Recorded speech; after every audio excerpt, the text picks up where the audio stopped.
sampai dengan ayat 14 ya, tetapi Bapak Ibu bisa nanti terus di rumah mempelajarinya, membacanya ya. Ayat 1 saya baca, ayat 2 Bapak Ibu yang membaca. Ini masih dialog antara Ayub dan sahabat-sahabatnya. Ya, ingat mereka sedang membicarakan tentang kehidupan dan secara khusus bagaimana Bapak Ayub mengalami pergumulan itu ya. Di sinilah kita melihat bagaimana pandangan kita ya terhadap penderitaan ya, pergumulan yang ada. Tujuan sengsara ialah pertobatan, ini perikopnya ya. Ayat yang pertama, Ayub pasal 36. Berkatalah Elihu selanjutnya, Bapak Ibu,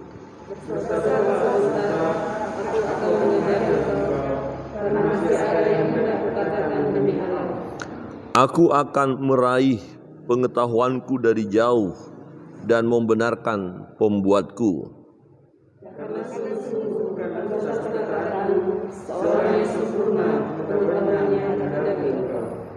Ketahuilah Allah itu perkasa, namun tidak memandang hina apapun.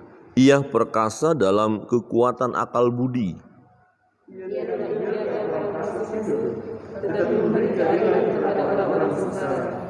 Ia tidak mengalihkan pandangan matanya dari orang benar, tetapi menempatkan mereka untuk selama-lamanya di samping raja-raja di atas tahta, sehingga mereka tinggi martabatnya.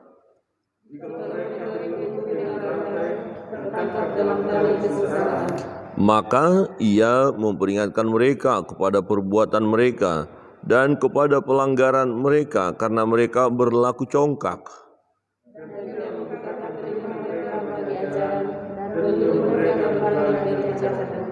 Jikalau mereka mendengar dan takluk, maka mereka hidup mujur sampai akhir hari-hari mereka dan senang sampai akhir tahun-tahun mereka.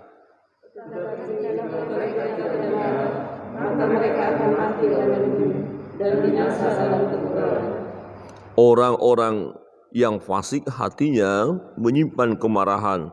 Mereka tidak berteriak minta tolong kalau mereka dibelenggunya bersama-sama. Nyawa mereka binasa di masa muda dan hidup mereka berakhir sebelum saatnya. Demikian pembacaan firman Tuhan. Banyak berkat yang kita dapat temukan dalam pasal ini, tapi beberapa saja kita coba renungkan pada pagi hari ini. Jadi Bapak Ibu nanti bisa terus melanjutkan pembacaan. Nah, kita melihat ini dialog ya. Masih kita lihat bagaimana sahabat daripada Bapak Ayub yang bernama Elihu, rupanya panjang juga pembicaraannya. Jadi dari pasal-pasal sebelumnya dia banyak juga bicara. Memang kebenaran yang disampaikan ya sama ya seperti pasal-pasal sebelumnya. Namun ketika itu ditujukan kepada Ayub tidaklah tepat gitu maksudnya. Karena dia masih tetap melihat kesengsaraan atau penderitaan itu karena ada kesalahan yang dilakukan oleh seseorang. Nah, bagian ini adalah Ayub. Ya, seperti itu. Ya, coba kita melihat bagaimana pandangan Elihu ini. Dia memang berkata, bersabarlah sebentar, aku akan mengajar engkau. Ini luar biasa ya. Jadi dia memang merasa yakin benar. Saya tidak bohong, ini dari Tuhan, kira-kira begitu. Seringkali kita begitu ya. Kadang-kadang ada orang-orang, ini Tuhan bicara. Ya, saya mendengar suara Tuhan. Ini kebenaran. Ya, kamu harus begini. Waspada. Jadi ketika kita mau berkata ini dari Tuhan, ini suara Tuhan, waspada, harus diselidiki dulu. Ya, nah, apalagi kita melayani seseorang kemudian kita langsung mengatasnamakan Tuhan, ya itu sangat berbahaya. Jadi yang sesungguhnya harus kita lakukan, perlu kita ya berdialog lebih dalam tentang masalah yang dilakukan, masalah yang sedang dihadapi orang itu. Ya, supaya kita mendapat hikmat dari Tuhan untuk memberi jawaban.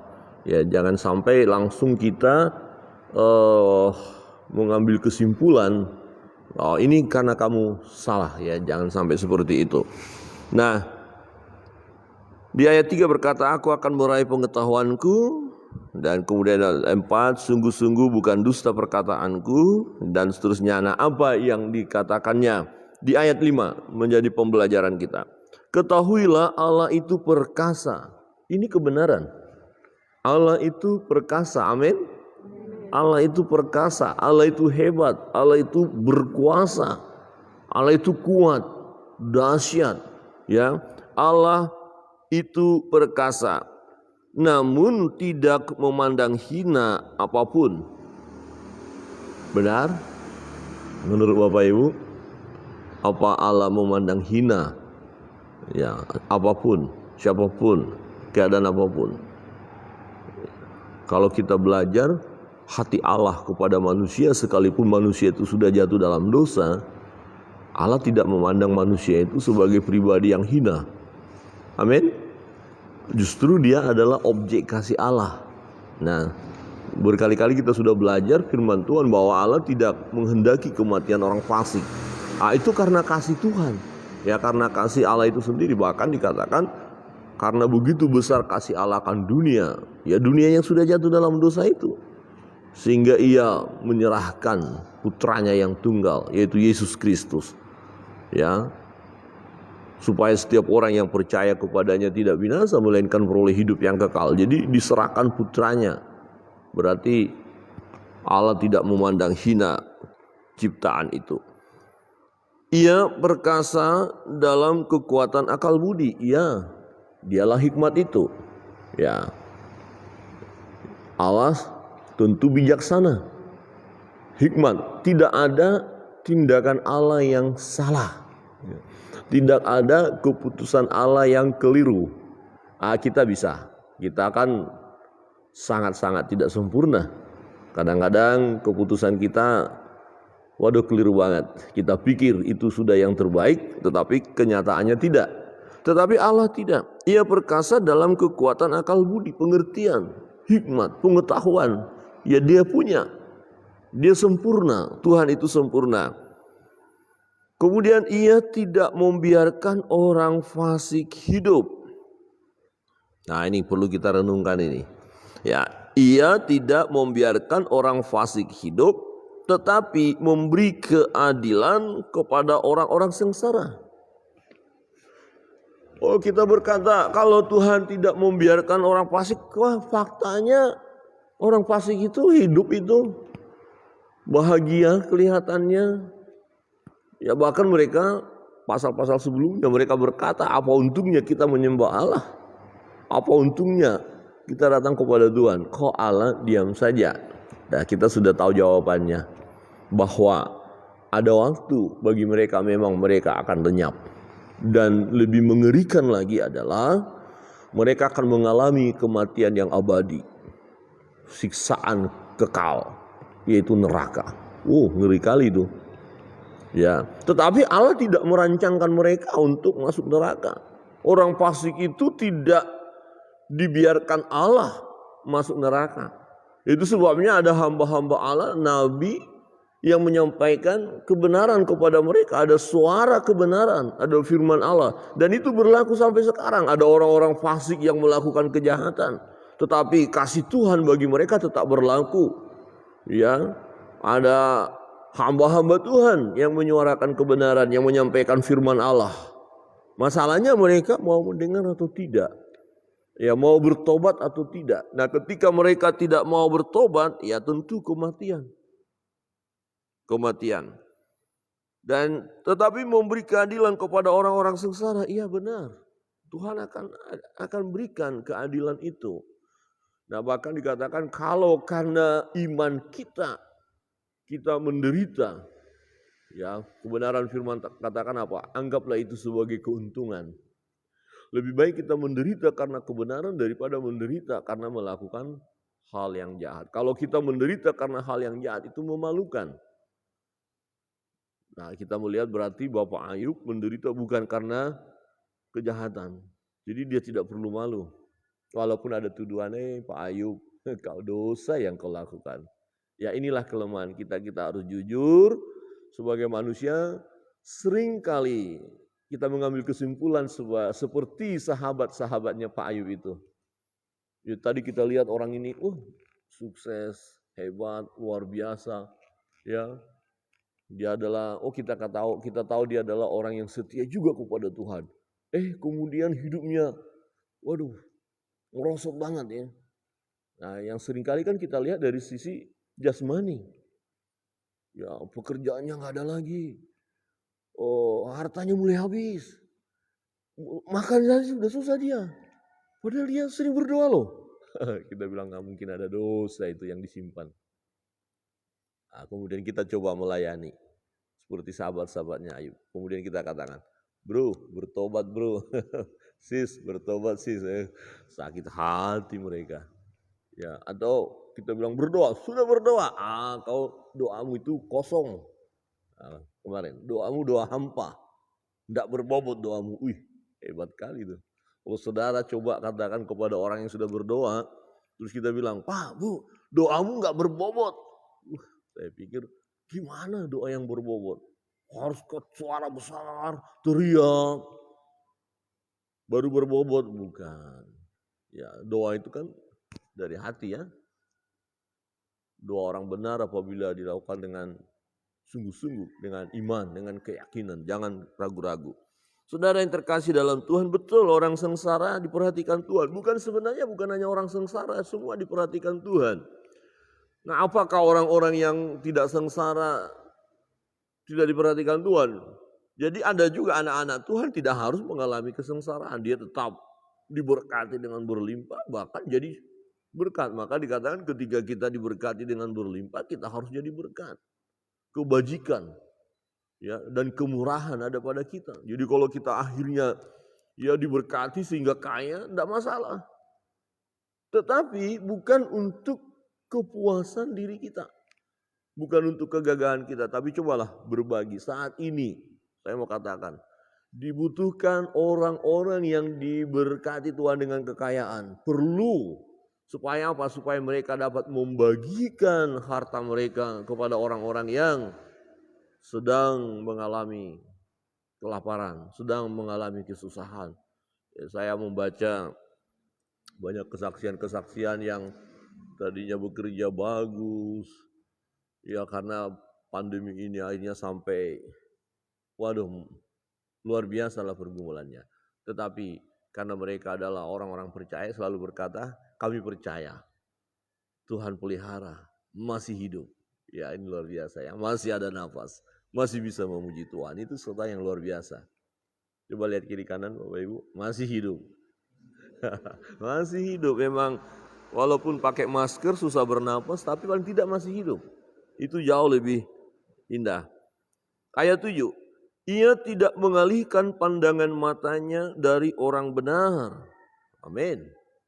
Apakah Tuhan pernah pura-pura enggak tahu dengan kebenaran? Kalau saudara melakukan hal yang benar, apa Tuhan pernah pura-pura enggak tahu? Ya mungkin bilang, saya sudah melakukan ini dan ini Tuhan. Terus bilang, masa iya? Ingat, ada orang yang berseru-seru kepada Tuhan. Matius pasal 7 ya.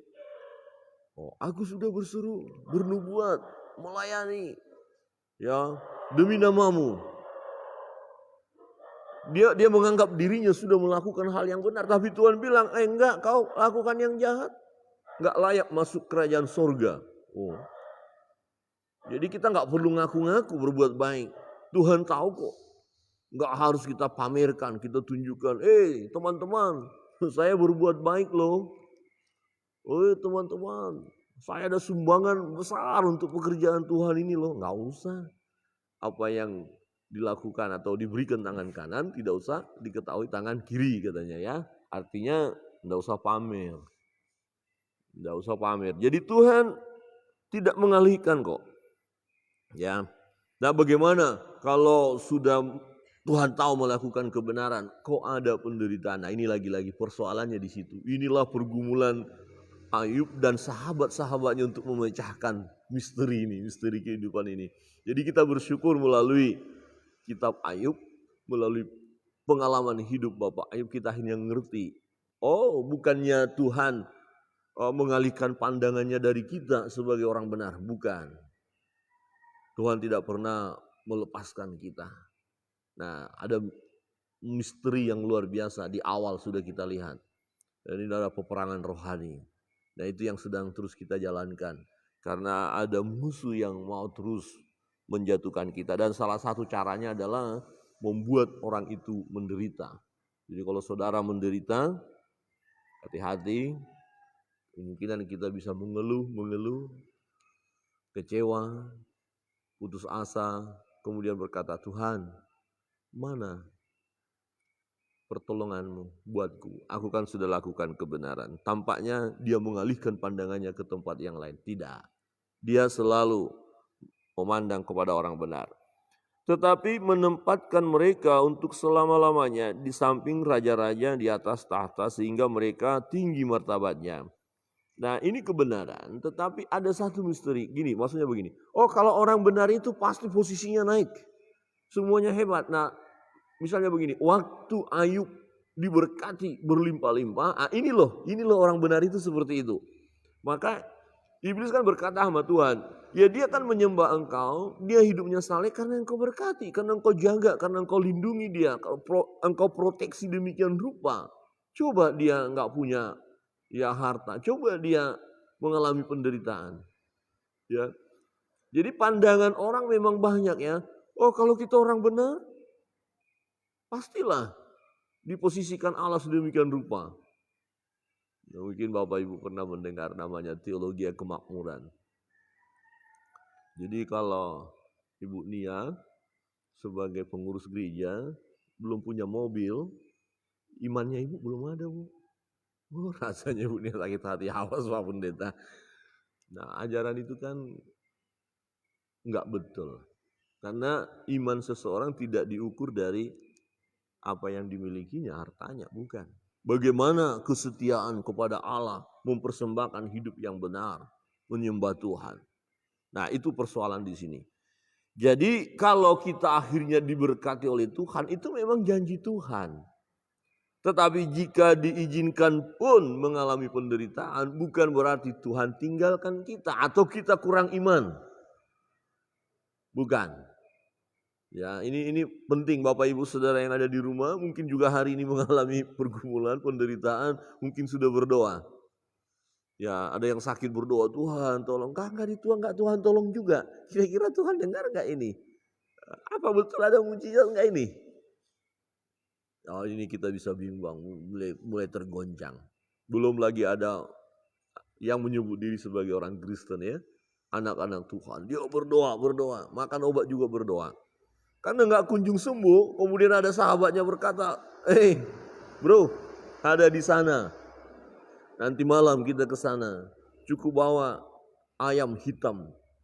Semua harus hitam. Kalau enggak hitam, kasih cat sedikit. Setelah dicat, enggak sembuh. Iya. Yang bilang kau cat sih, bukan enggak boleh cat, harus murni. Kadang-kadang begitu. Atau ada dulu saya bilang apa? Kucing hitam. Matanya juga hitam. Wah, ada yang bilang, oh ayam putih, harus semua putih. Aduh tolong deh, enggak usah. Ya, percaya sama Tuhan saja. Datang kepada Tuhan. Amin. Ya, jangan tergoda, jangan terpancing. Dan ini memang sampai sekarang dahsyat pengaruh daripada roh yang bekerja, ya yang katakan roh yang menguasai orang-orang sehingga orang melakukan durhaka itu. Roh antikristus ya dikatakan. Sedang bergerak sedemikian rupa, apalagi waktunya sudah semakin singkat. Jadi dari sisi kuasa gelap itu, dari sisi iblis karena waktunya sudah dekat, ini mau peperangan terakhir ini, wah itu sedang merekrut banyak pengikut. Nah kita anak-anak Tuhan jangan tinggal diam. Ini juga waktunya kita untuk memberitakan kebenaran itu, ya supaya manusia ya tidak diperbudak oleh kuasa kegelapan itu, supaya manusia itu jangan sampai masuk dalam kebinasaan yang abadi. Nah ini fungsi kita, peran kita. Nah Bapak Ibu Saudara yang terkasih dalam Tuhan, Di ayat berikut kita lihat, jikalau mereka dibelenggu dengan rantai tertangkap dalam tali kesengsaraan, maka ia memperingatkan mereka kepada perbuatan mereka dan kepada pelanggaran mereka karena mereka berlaku congkak. Nah ini yang tadi yang saya katakan, ini sudah kita bahas.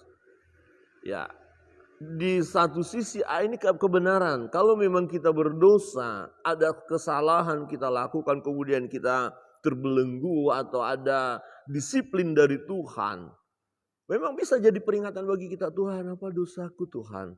Oh iya, saya belum beres. Saya belum mengampuni orang itu. Suatu ketika ada seorang ibu yang sakit. Ini beberapa tahun yang lalu kesaksiannya. Ya, penyakit kanker stadium 4, dokter bilang sudah pulang saja akan meninggal. Kemudian ada hamba Tuhan yang melayani. Nah, waktu dilayani dan ada pernyataan Tuhan, hanya dikatakan ampuni. Kemudian hamba Tuhan itu berkata kepada ibu itu, ibu kamu harus mengampuni. Oh enggak, saya enggak ada masalah dengan orang lain, saya beres. Ya sudah, besok lagi dilayani lagi suara itu jelas, ampuni. Oh hamba Tuhan berkata, ibu harus mengampuni. Oh enggak ada yang harus saya ampuni kok. Saya orang percaya, saya sudah beres. Nah ini kali ditutupi kan. Nah kemudian besoknya lagi sama. Tapi kali ini hamba Tuhan bilang enggak, ini sampai 3 kali. Dilayani kemudian ibu itu menangis. Ada satu nama yang dia tidak bisa ampuni. Karena memang memperlakukannya dia secara tidak baik. Dan memang kalau secara manusia kita katakan wajarlah ibu itu sangat dendam, benci secara manusia. Tapi dari sisi Allah enggak, ampunilah ya orang yang bersalah kepada kita. Ya. Nah akhirnya ibu itu dijamah Tuhan, dia menyadari dan menyebut nama itu dan mendoakan. Apa yang terjadi Bapak Ibu? Sembuh total. Ini mujizat. Nah rupanya betul, ini kebenaran. Kalau kita ada kesalahan, ada dosa, kemudian kita menderita, nah itu mengingatkan kita. Ya dikatakan ya bahwa maka ia memperingatkan mereka kepada perbuatan mereka. Lah kita salah, kemudian kita menderita. Apa tadi salah saya ya? Oh iya betul Tuhan, saya salah. Saya sudah lakukan ini. Ampuni saya Tuhan. Kemudian Tuhan mengampuni dan ada sukacita mengalir. Karena hati gembira, jadi sembuh kita. Hati yang gembira adalah obat yang manjur.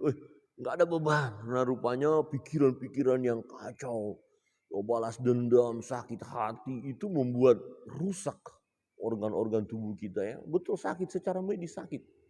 Loh kok bisa setelah diselesaikan itu di hadapan Tuhan sembuh? Ya, jadi itu berpengaruh. Hari ini nggak tahu Bapak Ibu gembira atau tidak? Coba lihat kita kan, sedih atau tertekan batin. Ya, Bapak Ibu di rumah ada yang tertekan batin? Kalau Bapak Ibu ada yang tertekan batin, katakan begini, hai jiwaku, mengapa engkau menderita di dalam diriku? Berharaplah kepada Tuhan. Pemazmur mengalami hal itu. Kemudian dia datang kepada Tuhan, berserah kepada Tuhan, beban-beban pergumulan yang dipikirkan tadi, seperti diangkat oleh Tuhan. Kemudian ada sukacita. Hati yang gembira adalah obat yang manjur, luar biasa. Bapak Ibu Saudara yang terkasih dalam Tuhan, kalau ini ditujukan kepada Ayub, itu yang saya katakan tadi ya tidak benar. Nah bisa tambah stres ini Pak Ayub. Wah Tuhan ingatkan kamu, Yub, kamu keliru Yub. Nah kira-kira kata sahabat-sahabatnya ya. Kan sahabat kan bicaranya kan baik tuh. Bukan Pak Ayub, bukan enggak tegang-tegang banget. Yub, lu berdosa nih Yub. Ngaku aja susah banget sih. Dari awal kita bicara, semua 3 sahabat sudah bicara. Keras kepala juga nih. Yub tolong dong Yub, apa sih susahnya? Datang aja sama Tuhan, ampuni aku Tuhan. Ayub bilang, kalian ini apa? Penasehat sialan kalian katanya. Ini sudah dongkol juga. Kalau saya misalnya ke rumahnya Pak Pabris, terus saya bilang, Pak Pabris gini-gini, apa bilang, pendeta apa ini? Bukannya menguatkan saya nih, menghancurkan hidup saya. Kalau saya datang lagi sudah langsung ditutup gerbang. Ya, tidak ada nasihat hari ini buat karena selalu memojokkan. Bapak Ibu Saudara yang terkasih dalam Tuhan. Tapi kalau memang benar ada seseorang mengalami penderitaan karena kesalahannya, ya kita harus terbuka juga. ya. Dan ia membukakan telinga mereka bagi ajaran dan menyuruh mereka berbalik dari kejahatan. Nah, ini khusus yang melakukan kejahatan itu. Jadi kita memang melihat ada kok orang-orang yang melakukan kejahatan akhirnya menderita, kemudian diingatkan. Ada seseorang ya yang mengalami penderitaan dan dia berkata, Tuhan disiplin saya. Tuhan disiplin saya. Ini dari Tuhan. Ya, saya nggak tahu peristiwa ibu nih ya, apa itu disiplin dari Tuhan. Saya tidak berkata loh, wah itu karena suaminya ibu tidak datang ke gereja, maka terjadi malam itu. Enggak. Ya, itu hal yang lain. Ya, oh nanti lama-lama bu dia nggak mau lagi datang. Saya ditunjuk ini. Kadang-kadang begitu. Tapi ini ada orang yang mengalami. Cuman saya bilang sama Pak Jimmy ya kita harus waspada. Peringatan itu betul.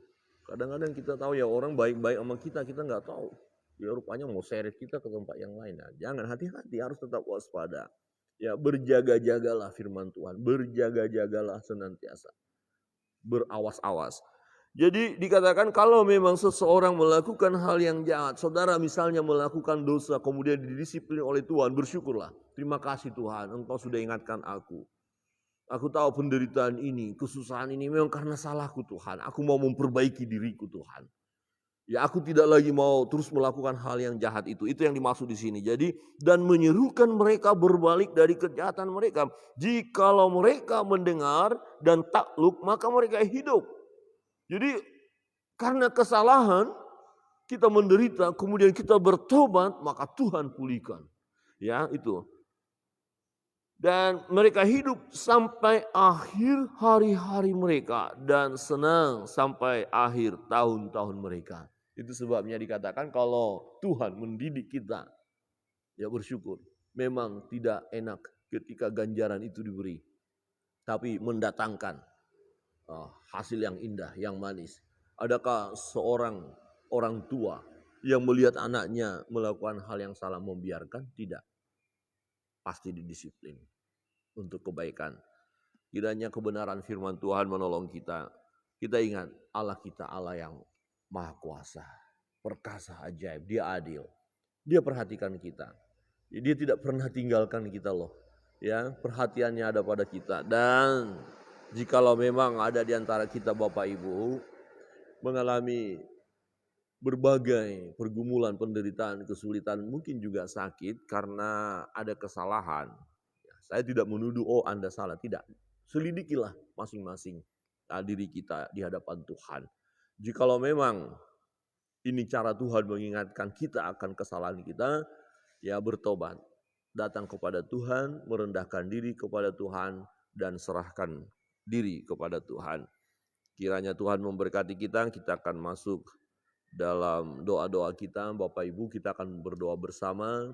Bapak Ibu di rumah kalau ada beban pergumulan bersama dengan kita. Di tempat Bapak Ibu silakan naikkan doa kepada Tuhan. Apapun isi hati saudara. Dan jika rindu kami doakan bersama, silakan memberikan pokok doa melalui WA atau ya di Facebook itu juga bisa. Menghubungi kami ada nomor-nomor yang biasanya kami sajikan di sini, ada tim doa untuk mendoakan. Jadi kami akan terus menaikkan.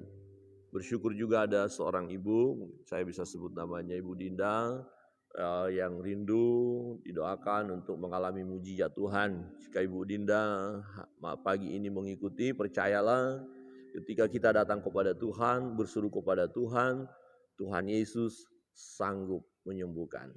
Ya, Dia terbuka untuk semua orang, tidak pilih kasih. Yang Tuhan lihat adalah iman. Kalau kita datang dengan kesungguhan, sesuatu yang terjadi, mujizat dikerjakan untuk orang percaya itu. Dan jika masih mengalami penderitaan itu, bersabarlah, jangan goncang iman kita untuk terus berseru kepada Tuhan. Demikian juga mungkin ada ya di antara Bapak Ibu yang mengalami pergumulan, atau kita tahu pergumulan sahabat kita, teman kita, kita mau naikkan doa ini bersama-sama di hadapan Tuhan. Kita nyanyikan satu pujian, peganglah tanganku Roh Kudus.